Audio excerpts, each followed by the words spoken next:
Hey, what's up guys? This is Nightwing2303 from kicksoncourt.com. Today we have the performance review on the Adidas Crazy 1. This is Kobe's original shoe, used to be called the Kobe 1. So with that being said, let's go ahead and get right into it. The Adidas Crazy 1 features full-length herringbone. This version is slightly different than the original. The original started off real thin just like this, and then it got wider as you went down to the base of the shoe, as you can see in the midfoot section. So this is a little bit different. It still works perfectly fine. Outdoors, it doesn't work as well as the original traction did, but indoors, it works great, especially on a clean floor. Dusty floor, of course, dust's going to get caked in there. You're going to slide a little bit and all that kind of good stuff. But overall, I really like the traction. You can't really go wrong when you use full-length herringbone. So the original featured adidas. These, however, do not. No idea why, but for whatever reason, Adidas went and switched things out to their standard EVA. So that's what the entire midsole is.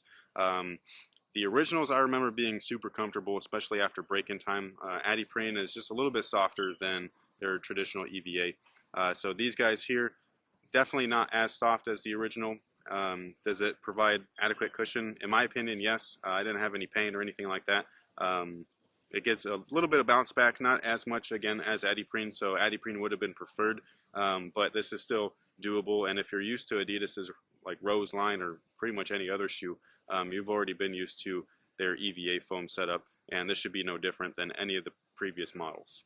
As far as materials go, basically the whole upper is this weird looking synthetic. It's kind of puffy, and at the time that these originally released, it was almost as if Adidas was trying to compete with Nike's Foamposite model. They definitely are a little bit similar as far as their overall shape, their bulk, as well as that midfoot plate here. So as far as how it plays, it breaks in beautifully. It pretty much happens within a few minutes because it's not hard like the Foamposite upper. This is actually a very soft shell, so it flexes with you great. As far as containment goes, it works fine, and as far as durability goes, again, it's synthetic, so it's definitely going to hold up over time. As far as the fit goes, I'd say go true to size. I actually went down half a size because I remembered the originals having a little bit of dead space in the forefoot. By doing that, my toes are definitely right here at the edge, and with this rubber bumper here, every time I make a quick stop or change in direction, I could definitely feel my toes pressing in against that. So if you don't want any dead space and you have a normal or narrow foot, you could go down half a size and make it work. Otherwise, I'd just stick with your true size. As far as lockdown goes, this whole area is perfectly fine. I didn't even need to lace them up all the way to this inner eye loop right here. Partially probably because I did go down half a size. However, I remember not doing that with the originals as well, and they felt perfectly fine. I thought that the lockdown was perfect, especially from the midfoot section. And then in the back, you have this contoured heel area with an incredible amount of padding, so you're definitely secure inside the shoe.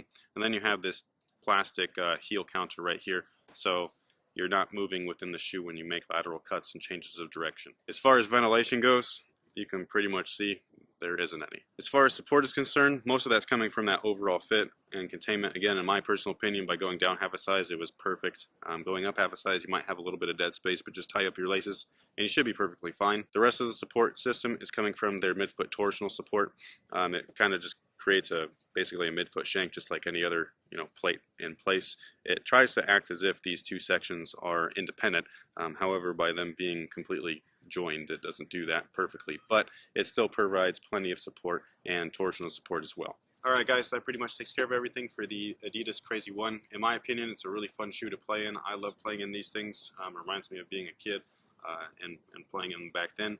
A little bit clunkier than today's models for sure, but it still works and takes care of you on the court. So thank you guys for watching. Thanks for all your support, and until next time guys, have a good one.